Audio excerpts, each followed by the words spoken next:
Hamworthy United, a club founded properly in 1970, had to reboot in October following high financial costs of competing in the Southern League Division 1 South. Trouble started at the beginning of the season as they discovered that it wasn't possible to afford the cost of travel to opposition.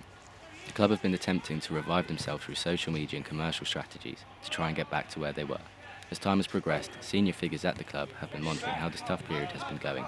So it has been a difficult spell. I mean, the football itself is a bit of a struggle at the moment, but I do feel that we're probably, for this current season, just treading water.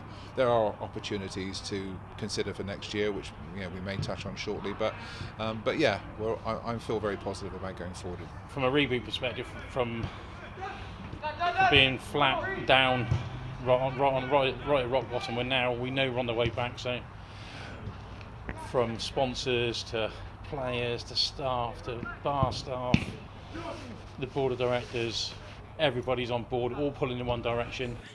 Due to the situation at the club, all first team members were released, leaving only the reserves to lead the Hams to on-the-pitch success. Ex-player and first team manager Dan Can has been helping the reserves in the hope to bring back the success of the high finish by the first team last season. As of right now, the reserve team sit 9th in the Dorset Premier League 15 games into their season, with a range of results from a 10-0 win against Sturminster Marshall to this 5-0 loss against Wimborne Town's reserves. With an average squad age just under 19, the end goal for the coaches is to progress and develop them into potential first-team players. Whilst progress on the pitch may be slow, there are possible prospects that players and staff can look forward to for next season. With the withdrawal from the Southern League, we are the relegated side, would be bottom of the Southern League, so we would be relegated.